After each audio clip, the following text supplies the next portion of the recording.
مثل اخير في الموضوع ده، لما يبقى عندنا واحد مغمى عليه وعايزين نفوقه، لو رحنا طبطبنا عليه نقول له ازيك يا حبيبي وازاي الصحه، اتفضل قوم، هيسمع بس مش هنا، مغمى عليه.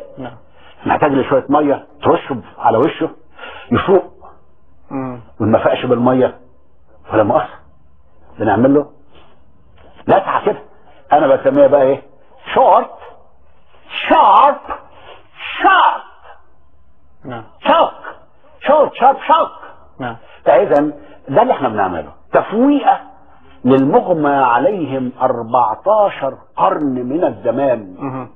ادوا لعقلهم اجازه ولا تسالوا عن اشياء خلاص. لكن المصير الابدي ايه؟ فمجرد ان انا بقول له المصير الابدي ايه؟ هل كتابك ده هيوصلك للمصير الابدي؟ ولا هيوصلك لحته ثانيه؟ مجرد ان احنا بنفوقه. فانا بعتقد ان ده مبدا هدفه مقدس ودافعه مقدس، واسلوبه قد يبدو ان هو جارح، لكن لا. ممكن البعض يقول مثلا انه ربما هذا الاسلوب ينجح في ترك المسلم لدينه، لكن ليس بالضرورة ان كل مسلم يترك الاسلام سيقبل المسيح. بالضبط. ده هذا الاعتراض ايضا فيه شيء كبير من الصحة. ليه؟ لان في محطة متوسطة بين الاسلام وبين الحق في اي مكان. المسلم لما يقول انا هعمل مسيح، اديك شفت الاخ محمد عمل فيه، واخرين اتحطوا في المعاقل وفي السجون وغياهب الظلمة. لكن لما يقول ان انا هبقى ملحد، ما فيش مشكلة. ملحد ما فيش مشكلة، علماني ما فيش مشكلة. فلا بد ان هو ياخد مرحلة متوسطة ليأمن الاضطهاد والضرب، وحاجة ثانية ياخد فرصة يفكر. بيرفض الاسلام، ممكن يكون في مرحلة متوسطة او محطة متوسطة يدرس فيها كل الاديان بما فيها المسيحية. وهذا حصل معي شخصيا وحصل مع الكثيرين الذين اعرفهم، لانه لا يمكن يعني الانتقال المباشر. ايوه. هناك فترة يعني الانسان يصير يشك في كل شيء. وبعدين عايز اقول حاجة. عايز اقول حاجة، الله يعلم الذين هم له.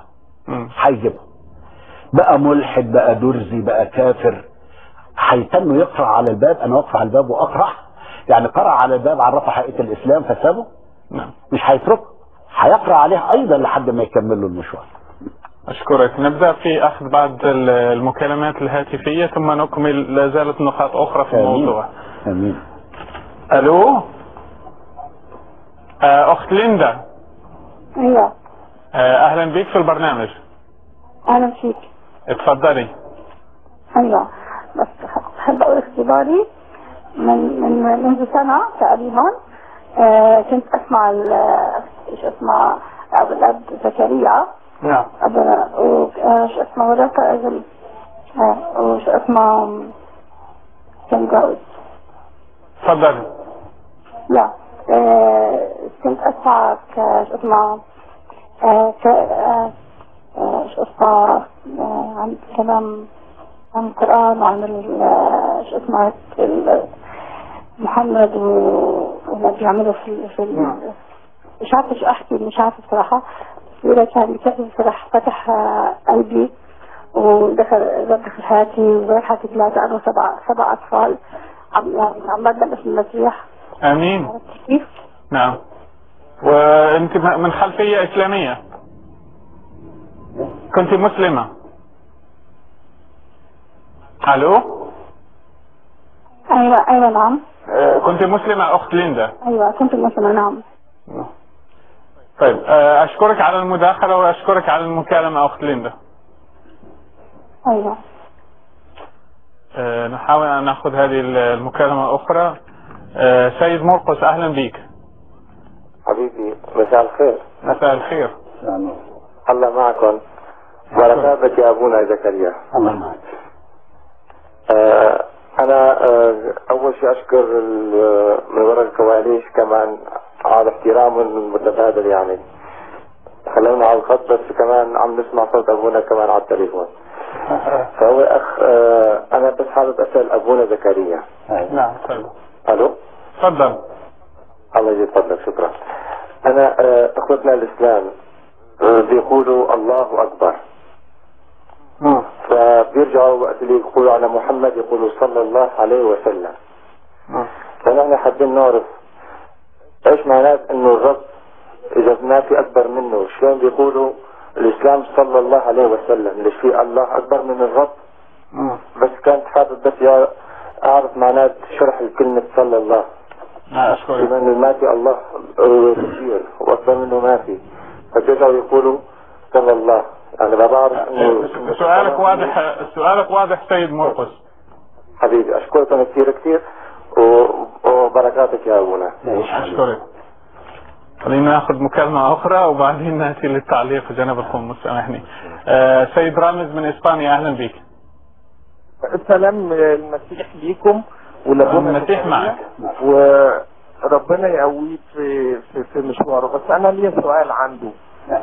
هل لو يا ابونا ما كانش فيه الاضطهاد في مصر اللي جه في عصر السادات وما بعده، هل كنت هتاخد نفس الاتجاه التبشيري؟ واشكرك واطلب منك انك تصلي لي ولاسرتي. اشكرك سيد رامز على السؤال. سلام. طيب تحب التعليق على هذه الاسئله وبعد ذلك نمر لمكالمه اخرى. احنا بنشكر الرب من اجل عمله في اختنا ليندا اللي اتصلت. وربنا يكمل عمله ويثبتك وينميك في طريقه. امين. وبالنسبه لاخونا مرقس في اسئلته، احنا كنا لمسنا الحاجات دي في الحلقات بتطويل واحيلوا على هذه الحلقات، لكن باختصار الله اكبر. الله اكبر. الله اكبر ده اسم من اسماء القمر، على اساس ان القمر اكبر من الشمس، مش حجما، اعظم. لان الشمس ده ايمان الجاهليين، الشمس لما بتيجي الظلمه بتخاف وتختفي، ده تحليلهم. لكن مين اللي بيجرؤ على الظلمه وينيرها؟ القمر. يبقى القمر اكبر من الشمس واعظم منها.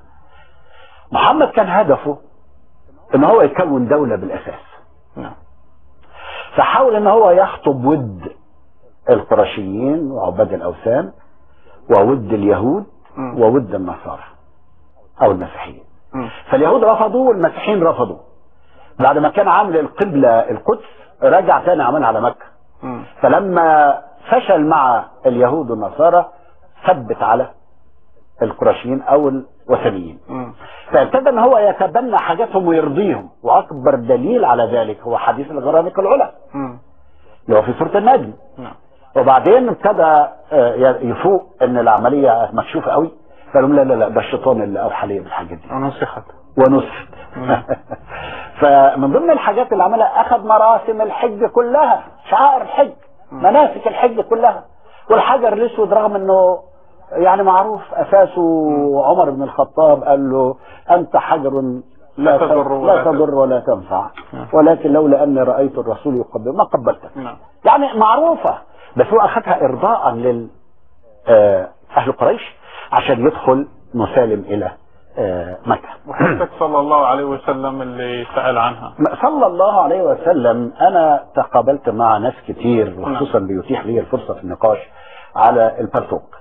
فواحد من المتحمسين قوي بقول له طب هو اول ما بيبتدي بيقول بسم الله الرحمن الرحيم اللهم صل على سيدنا محمد. فقلت له طب قبل ما تقفل مداخلتك قول لي بس يعني ايه صلى الله على محمد. قال لي ما هو انتم جهله. قلت له الله يسامحك وانا جاهل وعايز اتعلم. ده اول اتهام مباشر يعني دايما. بفرح انا بالناس اللي زي كده.